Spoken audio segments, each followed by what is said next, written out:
حقيرة مقيرة غامرة غدوك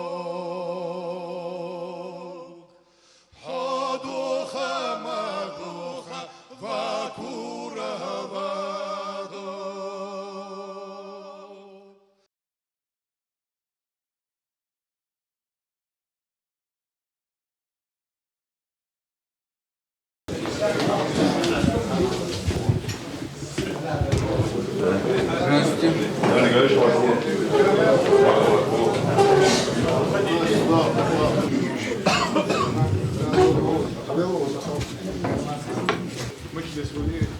У нас в гостях сегодня в Совете Темпов ингушского народа правозащитники, известные Стадо Алексей. И вы, я прошу представить остальных. Вам удобнее будет. Светлана Ганушкина, мемориал «Гражданское содействие». Валерий Васильевич Борщев. Орлов Олег Петрович, мемориал. Московская хельсинская группа. Александр Черкасов, мемориал. Очень приятно. Таня Лакшина, Human Rights Watch, международная правозащитная организация. Слово представляется вам. Это очень неожиданно. Спасибо большое за предоставленное слово. Ну, что мне сказать? Нам всегда было очень хорошо и тепло здесь, в Ингушетии. И мы хорошо помним, как во время 2 чеченских войн ингушский народ принимал свой братский чеченский народ. И с руководством Чечни, с руководством Ингушетии у нас тоже всегда складывались такие отношения, что мы могли здесь полноценно работать. И мы вам всем за это очень благодарны. И несколько грустно, конечно, что мы сейчас здесь по поводу, который, наверное, не следовало бы быть. Ну, я вам желаю всем мудрости. И если что-то, чем-то мы можем вам помочь, и что-то мы можем сделать полезное для вас, мы готовы. И для этого мы здесь. Спасибо.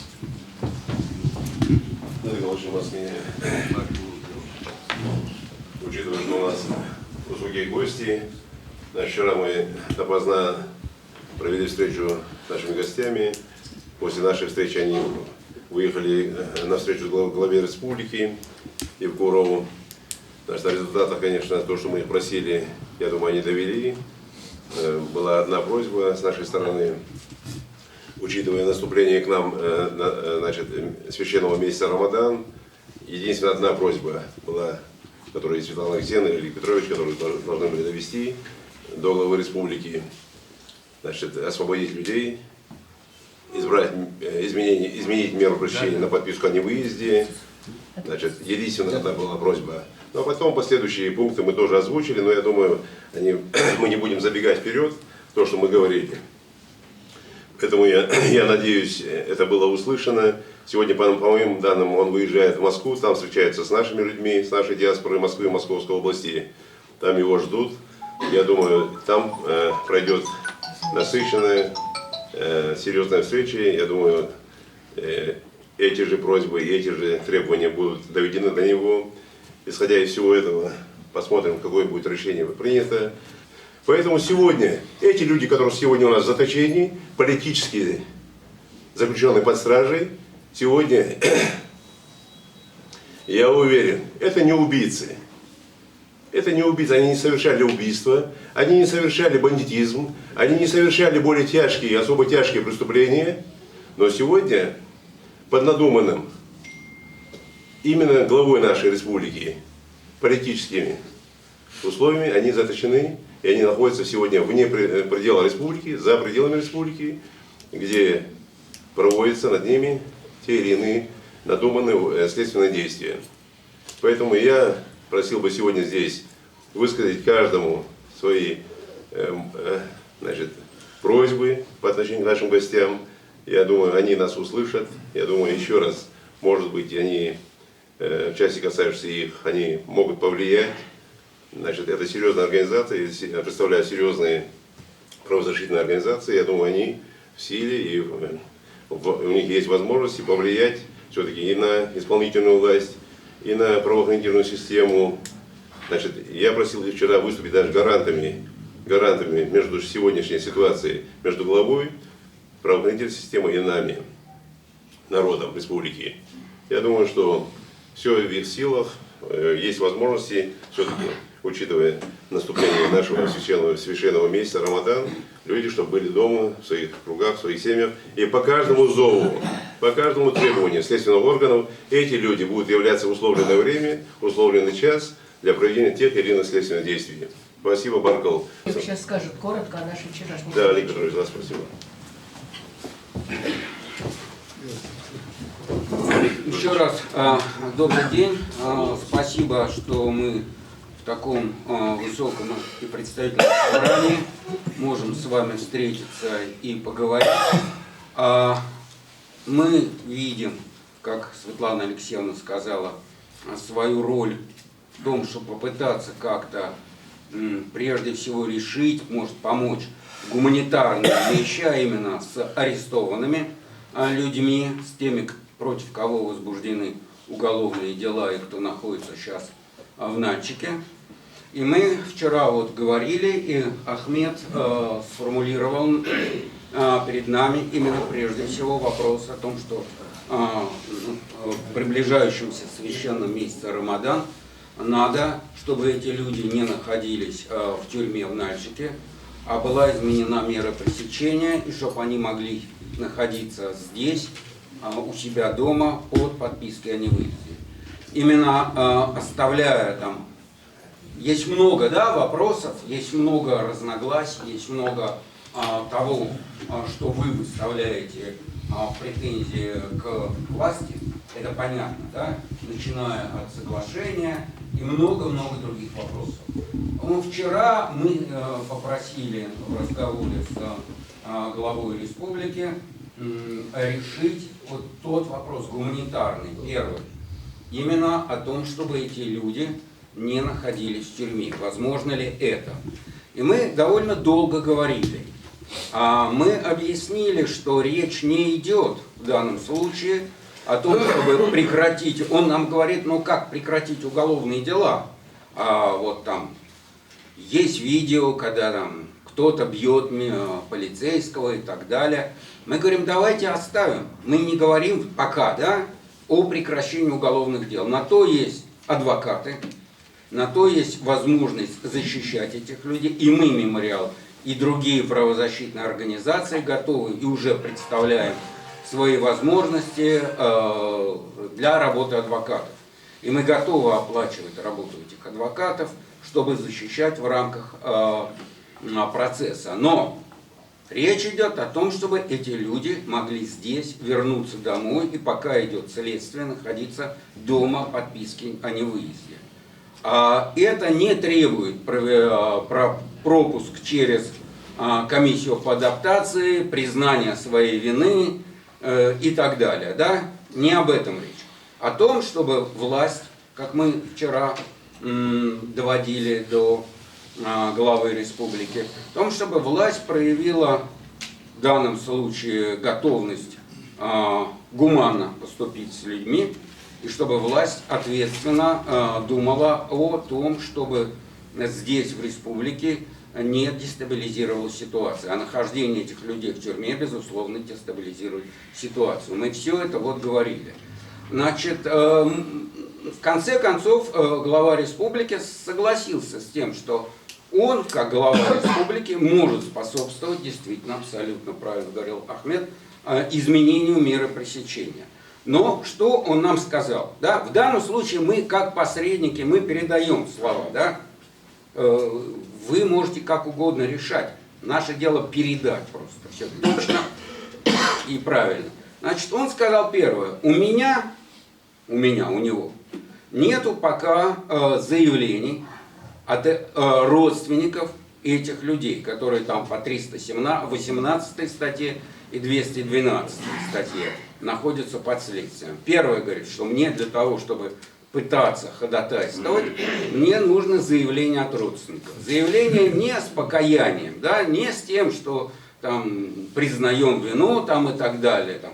Нет, о том, что, ну, не знаю, там можно написать, да, пожилой человек там, не знаю, дети там дома, ну мало ли какие, ведь есть много, и любой адвокат подскажет, что можно написать, объясняя, что надо изменить меру пресечения.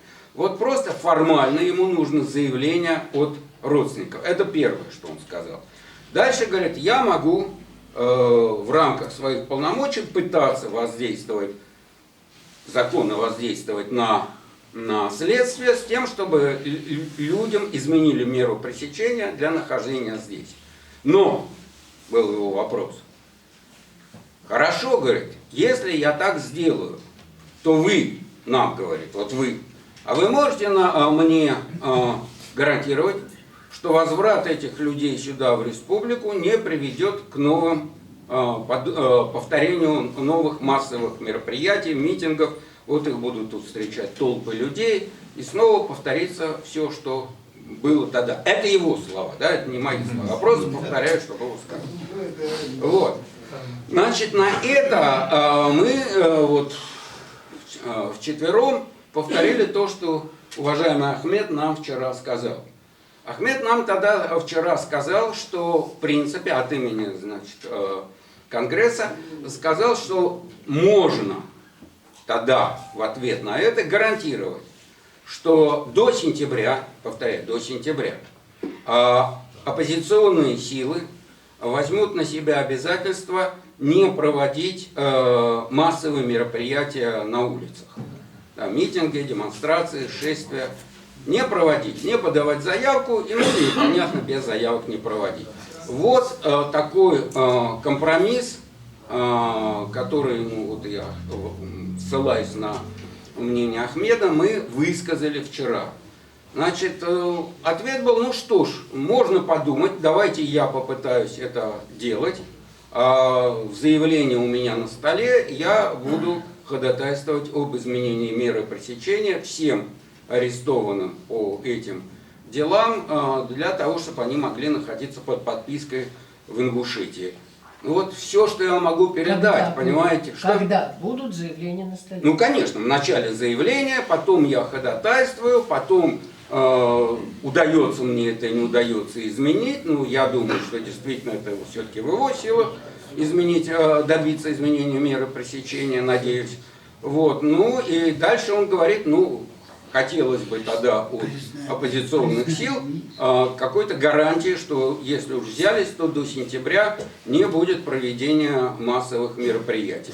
Вот наше дело просто передать вероятность такого компромисса. Удастся, не удастся, мы не знаем, но мы готовы всячески, если вы решите, что это вам подходит, то мы готовы тогда всячески способствовать тому, чтобы и с одной стороны, и с другой стороны соглашение выполнялось, ну, если это удастся сделать. Все. Тепов Муса, историк, политолог. Добрый день, уважаемые гости. Светлана Алексеевна, и вас, и ваших коллег мы знаем. Вы занимаетесь очень благородной деятельностью, занимаетесь этой деятельностью уже много лет. Не всегда получаете благодарность от властей, но люди вам благодарны, и будем надеяться, что Всевышний тоже вас отблагодарит за всю вашу деятельность. Мы знаем ваши полномочия, поэтому мы, естественно, не можем никаких требований высказывать вам. У нас могут быть только просьбы, а для того, чтобы было понятнее, чем вызваны эти просьбы, небольшую информацию, чего же мы хотим. Как вы видите, здесь присутствуют пожилые люди. Это совет тейпов ингушского народа. Они озабочены состоянием вообще ингушского народа. Они озабочены состоянием и ситуацией, складывающейся вокруг Республики Ингушетия. Реальные действия, которые осуществляются в отношении нашей республики, не только нашими властями, а прежде всего федеральными властями, ставят под угрозу само существование и республики, и ингушского народа. Сегодня осуществляется действие по отторжению исконных ингушских земель, как в пользу нашего братского чеченского народа, так и осуществляются попытки отторжения исконной родины нашей пригородного района в пользу Северной Осетии. Ежели сегодня, вот после того, как отданы земли Чеченской Республики, у нас осталось всего-навсего 3000 квадратных километров территории. По официальным данным, которые дают сегодня специалисты, отторгнуто вот последним соглашением от 17 до 20% территории ингушского народа. От 17 до 20% это мы все подтверждаем официальными документами, федеральными документами. Поэтому мы обеспокоены за свою судьбу. Ингушский народ привык к тому, что с момента восстановления Ингушской республики у нас здесь никогда не было реализовано право на труд. Ингушские мужчины выезжали десятилетиями в районы Сибири, там заключали договоры, как называют, контракты на исполнение работ. Таким образом кормили свои семьи, отрываясь от своих семей как минимум на полгода. Эта ситуация не ликвидирована по настоящий день. Безработица – один из главных проблем нашей республики. 90%. Когда мы поднимаем все эти вопросы, мы не получаем ответа ни от собственной власти, ни от федеральной. И у нас сегодня, вы прекрасно знаете, есть общественное движение «Ахкиюрт». Эти люди, депортированные в 1944 году, по сегодняшний день не могут вернуться в тот населенный пункт, в котором они родились, Ахкиюрт. Сунжа называется этот населенный пункт. Вы представляете, это же государство, в конце концов. Это же люди, это граждане Российской Федерации. Им не позволяют. Я автор текста, заявления, которое мы писали президенту Осетии, руководителю пригородного района, где было написано: я родился в селе Ахкиюрт. В соответствии с законом о реабилитации прав граждан, ну, может, я перепутал название, жертв политических репрессий в соответствии с законом, хочу вернуться в тот населенный пункт, где я родился.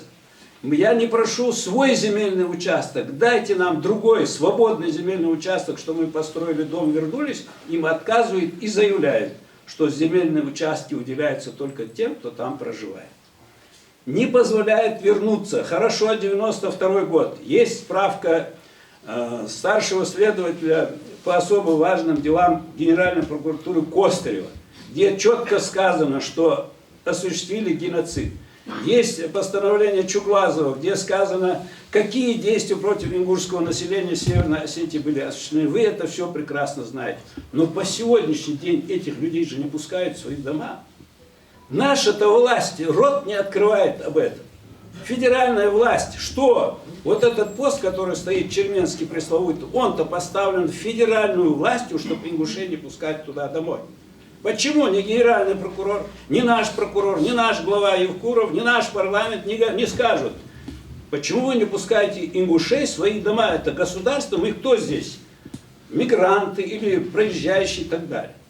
Так вот, масса проблем, прежде всего социального характера, политического характера, а последние действия по отторжению нашей исконной Родины привели к тому, что вот вы все знаете. Конечно, мы будем отстаивать наши права, чего бы нам это ни стоило. Это речь идет о спасении народа ингушского как такового.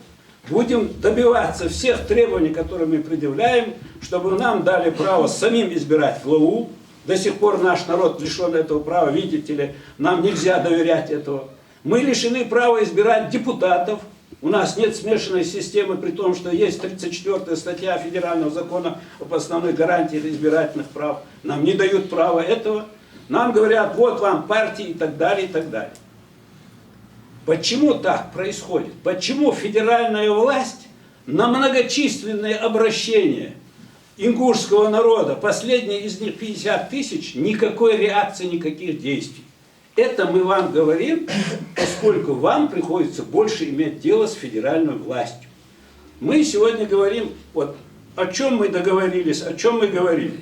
Что есть возможность обратиться к главе республики с заявлением, чтобы их выпустили. Да, это важный момент, безусловно. Сидеть человеку в тюрьме или дома – большая разница.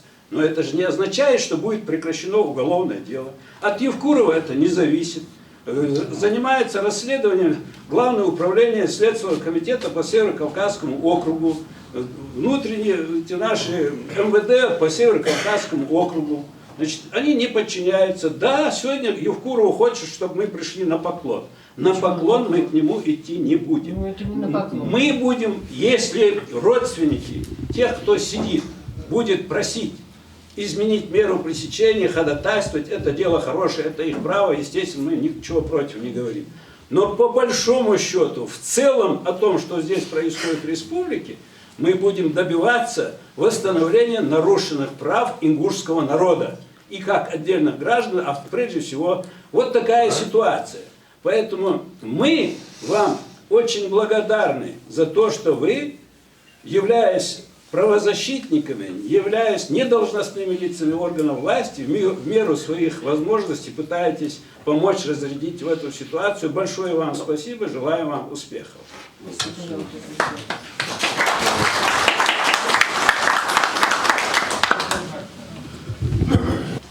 Здравствуйте, господа. Очень приятно, что вы пришли. Мы вам очень благодарны. Сегодня творится, что передо мной выступающий сказал, нарушает всевозможные наши права. Ну, то, что мы сегодня здесь собрались, и то, что вы нас сегодня посетили, для нас это бальзам на душу. Но мы сегодня хотим, чтобы эта власть федеральная услышала нас. Мы ничего не хотим от них. Мы хотим справедливости. Если человек виноват, пусть будет виноват. Если не виноват, пускай человека не дергает по пустякам. Если у нас есть право, объяснить нам. Если у нас нету права, то проще сделать тогда взять, оградить эту республику, маленькую республику колючей проволокой, поставить по углам эти вышки и все, вопрос решенный. Сегодня мы хотим, чтобы господин Путин и господин Медведев услышали нас. Пусть мы малочисленный народ, но мы всю жизнь, все время, 7 веков до нашей эры существует этот народ. Один из древнейших народов в мире. Но мы сегодня, у нас не было своих князей, не было, своих царей не было. У нас всегда была демократия. И мы просим, чтобы к нам обращались так, как мы заслуживаем этого. Уважаемые гости, естественно, мы вам выражаем огромную благодарность за ваш труд, бескорыстный, честный, благородный. Обо всем, о чем вы хотели сказать, и наша претензия, очень четко и емко выразился Зураб Муса. Я ему благодарен за такое лаконичное выступление. Но есть маленькое дополнение, о котором я хочу сказать. Сегодня, в 1992 году из пригородного района было изгнано где-то 75 тысяч населения. Учитывая демографический рост населения, сегодня изгнанников из Северной Осетии, собственно говоря, из Ингушетии, родной, составляет свыше 120 тысяч человек. Но эти люди сегодня на протяжении 30 лет не могут вернуться к своим очагам. И вот почему. В 2003 году на Верховном Совете Северной Осетии было принято постановление о невозможности совместного проживания осетин и ингушей. Конституционным судом Российской Федерации это постановление было признано антиконституционным. Но негласно это постановление действует до сих пор. Дело в том, что люди ингушской национальности, проживавшие накануне 1944, то есть 1957 года в пригородном районе, в своих родных населенных пунктах, не могут сегодня вернуться. А те немногие люди, которые сегодня вернулись в пригородный район, не имеют права избираться, быть избранными представительным органом Северной Осетии, не имеют права на равного права с другими национальностями работать, заниматься бизнесом их не избирают, вернее, не назначают силовые структуры, не принимают на работу ни в правоохранительные органы. И самое главное, издеваются над детьми. Дети ингушской национальности не имеют сегодня права обучаться с детьми других национальностей в школах. Это же, я не знаю, нет, не хватает слов. А? Это только в 2 или в 300. Но тем не менее. Ну, есть такие примеры. 8 населенных пунктов закрыты полностью для возвращения граждан ингушской национальности. 2 населенных пункта под видом водоохранной зоны снесены с лица земли. Когда мы обратились в парламент, вот Совет Тэпов обратился в парламент Северной Осетии с просьбой вернуть населенным пунктам, ингушским населенным пунктам, их прежние наименования. Ответ парламента Северной Осетии, ну просто не хватает слов, чтобы охарактеризовать. В нашем послании было сказано, что вот этот шаг парламента будет являться первым шагом на пути сближения добрососедства, взаимоотношений двух народов, двух республик. Но нас упрекнули в том, что мы проявили в этом вопросе некий экстремизм. Это парадоксальная вещь. Поэтому у меня большая просьба к вам, и от личная просьба, и от имени Третьего Совета ингушского народа, чтобы вот эта проблема, которую поднимают сегодня ингуши, была доведена не только до власти, но и стала достоянием широких слоев общества Российской Федерации. Дело в том, что вот эти события, которые сегодня происходят и продолжают происходить в Ингушетии, если бы не было соцсетей, то об этом бы никто не знал. Наши средства массовой, официальные средства массовой информации, которые существуют в Российской Федерации, я имею в виду федеральные и даже местные, как в 1992 году была, тут негласно, тогда было указом президента Российской Федерации объявлена информационная блокада, происходящая в 1992 году на территории пригородного района. Сегодня это делается негласно. Ни один из центральных каналов ни одним словом не обмолвился о том, что здесь происходит. Это же парадокс. Наши средства массовой информации обращают внимание. Митинги идут там в Аргентине, в Южной Америке, в Северной Америке, в Бангладеш, Шри-Ланка и так далее. Да, это нужно делать, мы не против, но позвольте, почему у себя в своем государстве происходящее вот буквально продолжение этого геноцида не освещается в средствах массовой информации. Было бы очень желательно, чтобы вы использовали ваши возможности, чтобы вот эти вот вещи стали достоянием широкой общественности Российской Федерации. Я благодарю вас за внимание, желаю вам успеха. Здравствуйте, дорогие гости. Рады вас приветствовать и видеть у себя в этом собрании столь высоких гостей.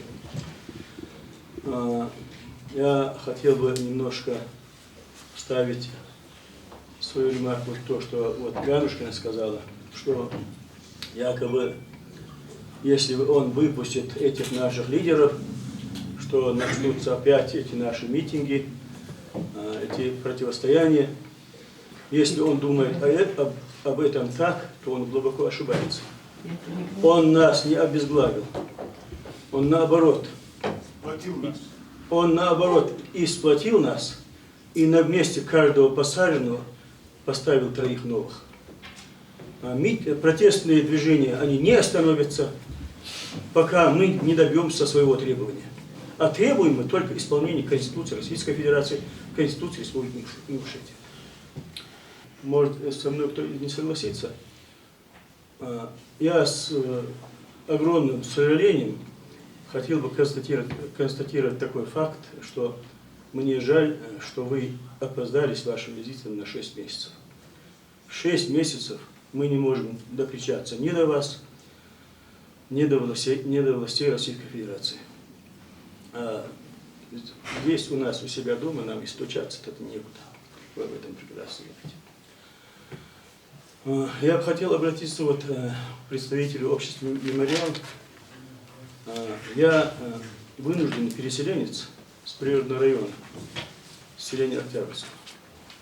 Я туда вернулся в 1956 году, там родились все мои дети, там мы жили до выселения. В свой дом до выселения, который нам принадлежал, нас не пустили. Мы получили новый участок, построили дом, но и оттуда нас выгнали.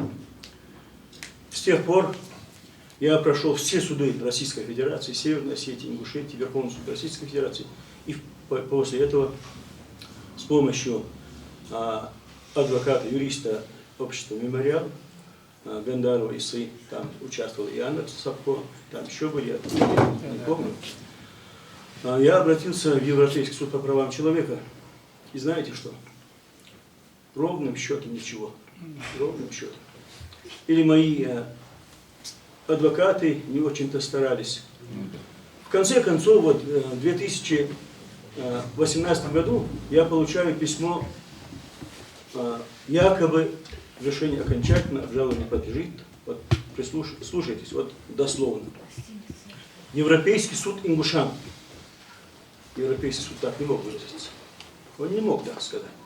Европейский суд Ингушам рассмотрение вопроса о возвращении вынужденных переселенцев в места прежнего проживания суд считает неприемлемым. Не ссылаясь ни на что, ни на какой закон, ни на какую статью Республики Ингушетии, Северной Осетии или Конституции Российской Федерации и так далее. Ни на что не ссылаясь, просто голословно считает невозможным. И я сам задумался, какой Европейский суд по правам человека, с ним люди связывают, вот такие вот ассоциации появляются, что вот самое доброе, чистое, светлое, а тут вдруг вот тебе как гром среди ясного неба. И я, не веря вот этому окончательному якобы заявлению, это решению суда, посылаю документы через третьи страны, называть не буду, с кем, через какую страну. Этого решения, по моему вопросу, окончательного решения в Страсбургском суде нету. Нету такого суда. Я получил такой ответ.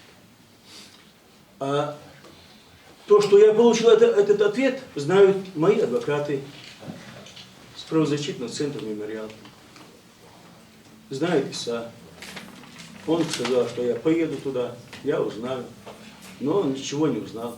Не ездил, это он сам знает. Вот к чему я все это говорю? Ингуши очень доверчивый народ, очень преданный своему слову, слишком доверчивый, это значит слишком наивный. Вообще-то нельзя быть наивным, потому что наив это нехорошо. С момента вхождения Ингушетии в состав Российской империи никогда, ни в войнах, ни в чем, ингуши не нарушали своего данного слова. А вопрос встает, почему? Почему? Где правда? Где справедливость? За что? За что? И хотелось бы, чтобы вы вот в Москве на первых лиц донесли вот все эти наши чаяния, наши требования. Это не просьба, это требование. Вернуть нам наше законное право. Спасибо за внимание. То, что сегодня вы сказали, те условия, которые ставит Евкуров, тот торг, который сегодня происходит, ну, он просто торг неуместен. Слишком этим самым он, и вы, наверное, это понимаете, раз он говорит, дайте заявление, и он выпустит тех людей под подписку о невыезде, значит, может. Он говорит, что он будет ходатайствовать. Но нас он заставляет сразу, сам ходатайствовать. Но все равно смысл того, что он может. Ведь он посадил этих людей, когда он же открыто сказал, что я буду настаивать во все органы о том, чтобы этих людей посадили. Официально по телевизору, да. Он же это сказал, его слова, не мои. Он посадил их. Теперь выпускать его хочет вот такой ценой. Торг неуместен. Слишком уж... Я представитель Тейпа Бекова. Еще, может быть, вы не читали, уже опубликовали нашу заявку на проведение митинга. На 29 число. Следом Тейп Оздоевых на 30 число. Уже опубликовано есть в YouTube, в интернете. Этот процесс пошел. Вот те, которые сегодня сидят там, пусть он спросит у них, согласны они написать это заявление вот такой ценой, чтобы мы прекратили свои протестные движения, они вам сразу скажут, нет. Они все готовы сидеть там. Если те, кто пострадали, там сидят, вам скажут так, какое право мы имеем, которые здесь пока еще на свободе, у нас права такого нету. Сегодня ни Малцик, ни Барахоев, они никогда такое заявление не напишут. Могу вот здесь пойти на спор с любым. Вам это несложно пройти туда, в Начик, в эту тюрьму. Если они это говорят так, наш председатель, я уже назвал его, он говорит, я не хочу выходить даже на свободу, если не только под подписку, он оттуда не выйдет. Такой ценой. А какой я имею право? Я всего-навсего колхозник. Но тот колхозник, который помру сегодня и рядом с ним Малциком сяду за территориальную целостность нашей республики. Мы же не просим ничего лишнего. 1000 раз сказано об этом. Мы и письменно говорим, и устно говорим, вот уже сколько, полгода. У вас есть такое право. Вот это базар уже, лишние разговоры. Там.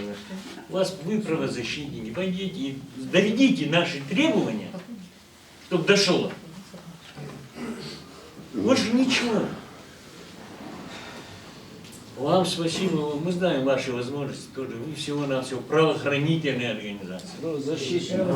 Правозащитная. Совсем разные. Ну, я колхозник, не знаю, всю жизнь колхозник. У меня история есть Полиция, безопасная. правоохранительная организация. Это разница есть там, да? Там полиция. Ну, спасибо. Спасибо.